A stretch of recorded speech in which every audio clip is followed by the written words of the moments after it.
माननीय एकनाथरावजी शिंदे, देशाचे केंद्रीय मंत्री नितीनजी गडकरी, उपमुख्यमंत्री देवेंद्रजी फडणवीस, मंत्रिमंडळातील माझे सहकारी गिरीशजी महाजन, धर्मराव बाबा अत्राम, आदिती तटकरे, सर्व उपस्थित सन्माननीय आमदार तसंच प्रदेशाध्यक्ष भाजपचे चंद्रशेखर बावनकुळे,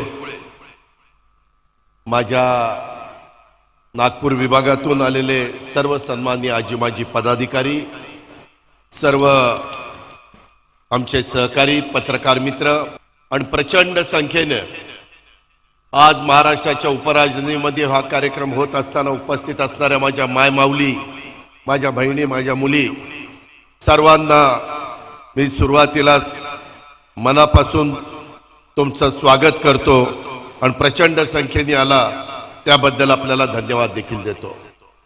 थोडा उशीर झालाय त्याबद्दल दिलगिरी देखील व्यक्त करतो, परंतु कोराडीची महालक्ष्मी जगदंबा माता, रामटेकचा रामराया, तेलंगखडीचा मारुतीराया यांना सुरुवातीला वंदन करतो। नागपूर शहराची स्थापना करणारे बुलंदशाह महाकवी कालिदास, बौद्ध धम्म दीक्षेचे साक्ष देणारी दीक्षाभूमी, राज्यघटनेचे शिल्पकार भारतरत्न डॉक्टर बाबासाहेब आंबेडकर यांनाही सर्वांना अभिवादन करून व्यासपीठासमोर मोठ्या संख्येने बसलेल्या स्त्री शक्तीला देखील अभिवादन करतो, त्यांना नमस्कार करतो। नागपूर हे अनेक अर्थाने वैशिष्ट्यपूर्ण अशा प्रकारचं शहर। आज इथं आम्ही पहिला कार्यक्रम मुख्यमंत्री माझी लाडकी बहीण योजनेचा जे वाटप आम्ही केलं ते बालेवाडीला केलं। त्यावेळेस लाभार्थींची संख्या प्रथम टप्प्यामध्ये 1,60,00,000 होती आणि वितरित रक्कम आम्ही 3,225,79,00,000 रुपये त्या ठिकाणी वितरित केले। त्याच वेळेस मुख्यमंत्र्यांनी, उपमुख्यमंत्र्यांनी, आम्ही सगळ्यांनी ठरवलेलं होतं की तो कार्यक्रम तिकडे झाला, आता पुढचा कार्यक्रम आपण विदर्भामध्ये, राज्याच्या उपराजधानीमध्ये नागपूरमध्ये घ्यायचा। आणि आज लाभार्थींची संख्या 52 लाख अधिक झालेली आहे आणि वितरित रक्कम 1,562,85,00,000। आता ज्यावेळेस आम्ही बटन दाबलं, माय माऊलींनो, तुमच्या सगळ्यांच्या डीबीटीवर पैसे आता घरी गेल्यानंतर जमा झालेले असतील।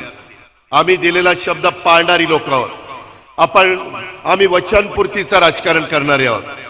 महायुती सरकार हे काम करणारं सरकार आहे, हे काही दिशाभूल करणारं सरकार नाही।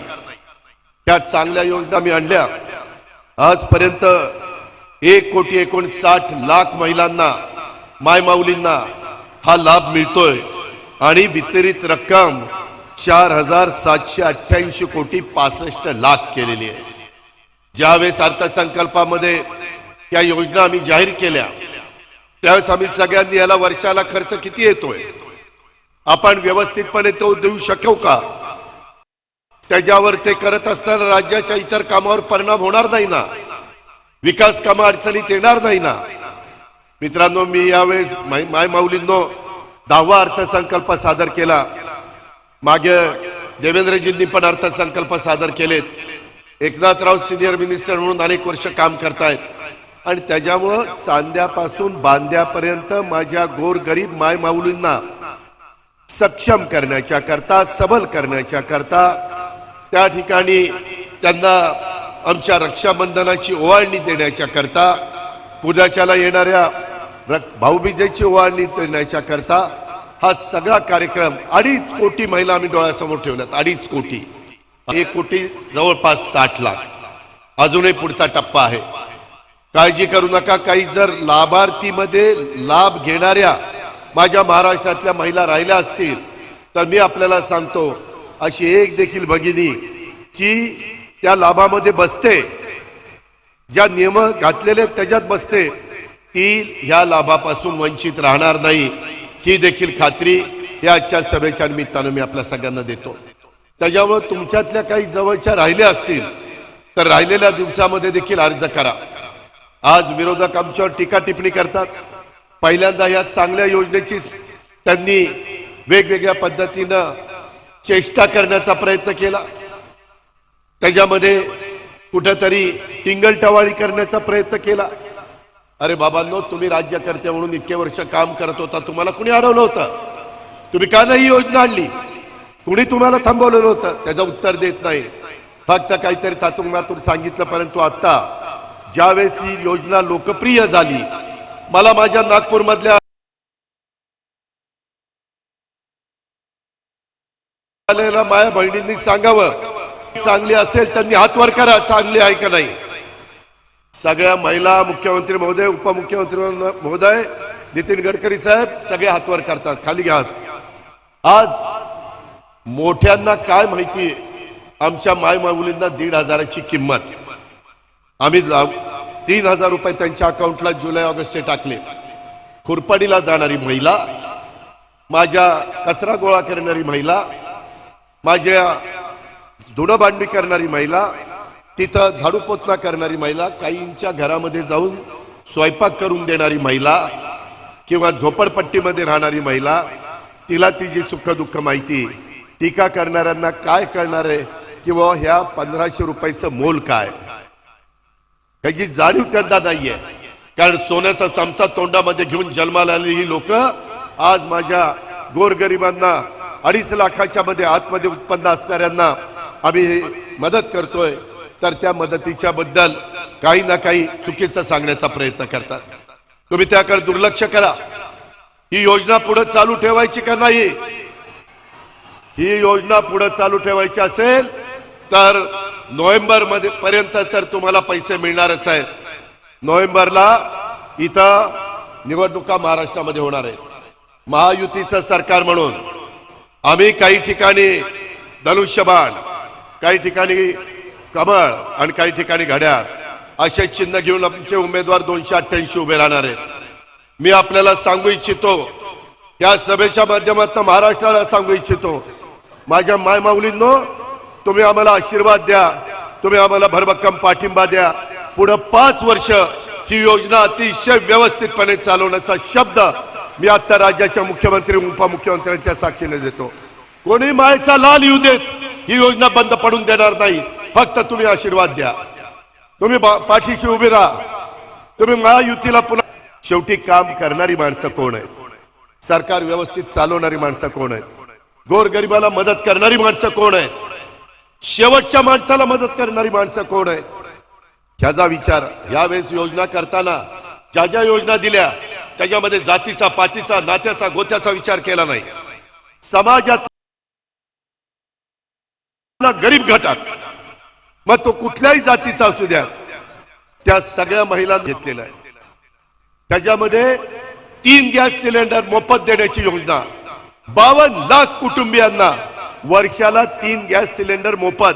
आणि एक केलंय, कुठेही कुणाच्या मार्फत पैसे नाही, डायरेक्ट लाभार्थीच्या लाभ त्याच्या डीबीटी मध्ये, त्यांच्या बँकेच्या अकाउंटला, पूर्णपणे पारदर्शक. त्याच्यामध्ये जे 3 गॅस सिलेंडर त्याचे पैसे 52 लाख कुटुंबियांच्या अकाउंटला जाणार. ज्या माझ्या लाभार्थी आहेत ते पैसे महिन्याच्या महिन्याला, पहिला महिना गेला म्हणून लागोपाठ 2 महिन्याचे दिले, तेही तुमच्या अकाउंटला जाणार. त्याच्यामध्ये ज्या मुली, बऱ्याचशा मुली म्हणायच्या की आम्हाला गोरगरिबांच्या घरी जन्माला आलो म्हणून आम्हाला तुम्ही मदत करणार नाही, आम्हाला शिकायचंय, आम्हाला डॉक्टर व्हायचंय, इंजिनियर व्हायचंय, वकील व्हायचंय, पायलट व्हायचंय, IAS व्हायचंय, IPS व्हायचंय, MPSC करायची, UPSC करायची, आम्हाला पण शिकण्याचा अधिकार आहे ना. शिवशाहू फुले आंबेडकरांच्या महाराष्ट्रामध्ये ज्यावेळेस जनता काम करत असते त्यावेळेस सगळ्यांना न्याय मिळाला पाहिजे. आणि म्हणून गोरगरिबांच्या मुलींना देखील इथून पुढे मोफत शिक्षण देण्याचा निर्णय या महायुतीच्या सरकारने घेतला. आता मुलीला विचारा, तुला आवड कशात आहे? कॉलेजच्या शिक्षणाच्या करता ती फी माफ.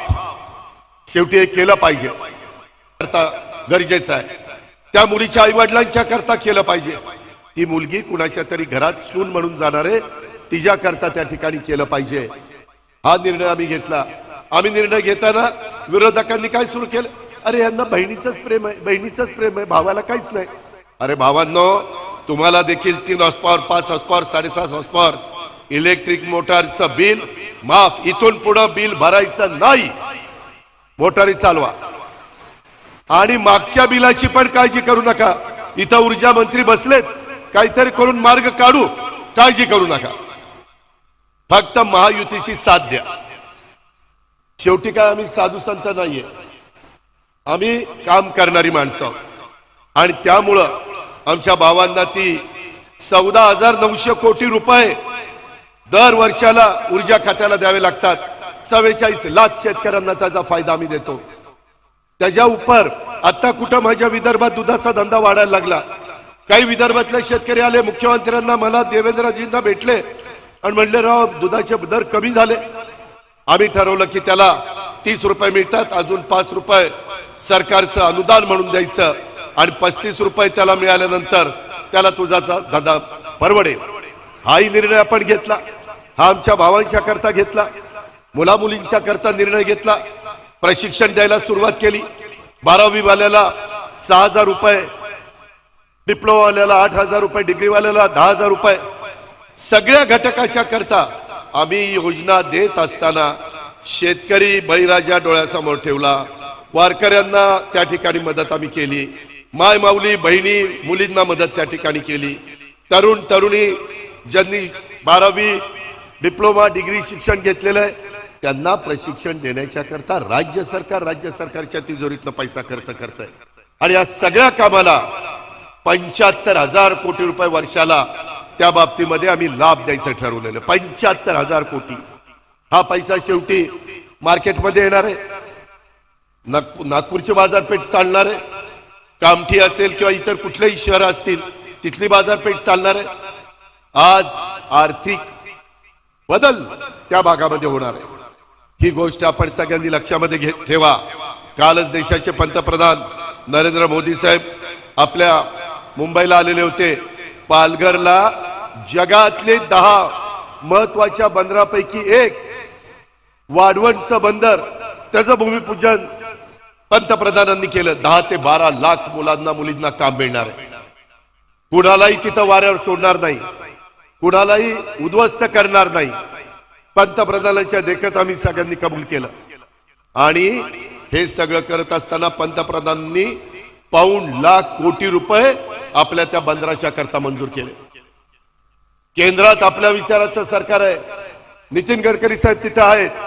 सगळ्या देशामध्ये नॅशनल हायवेची कामं चाललेली आहेत, मेट्रोची कामं चाललेली आहेत, बुलेट ट्रेनची कामं चाललेली आहेत, वंदे भारत ट्रेनची कामं चाललेली आहेत. काम करणारे हे सरकार आहे. म्हणून माझी विनंती आहे की त्याच विचाराचं सरकार उद्याच्याला महाराष्ट्रामध्ये आलं पाहिजे. आणि तशा पद्धतीनं ते आणण्याची ताकद, ती आणण्याची क्षमता घटनेचे शिल्पकार डॉक्टर बाबासाहेब आंबेडकरांनी तुमच्या प्रत्येकाच्या पवित्र मतामध्ये दिलेली आहे. मित्रांनो, वेळ बराच झालेला आहे. माय माऊलींनो, मी जाता जाता एकच सांगू इच्छितो की सध्या महिलांच्यावर काही अन्याय अत्याचार देशात होत आहे. ती राज्य तिथला निर्णय घेतील. महाराष्ट्र हे युगपुरुष छत्रपती शिवाजी महाराजांचं राज्य आहे. हे शाहू फुले आंबेडकरांच्या विचाराचं राज्य आहे. आणि महिलांच्यावर अत्याचार हा अक्षम्य गुन्हा आहे, त्याला माफी केली जाणार नाही. दोषी कोणी असो त्याला सोडणार नाही. तो किती मोठ्या बापाचा असू द्या किंवा किती मोठा त्याचा वशिला असू द्या, वेगवेगळ्या पद्धतीनं आम्ही त्यांना शोधून काढू.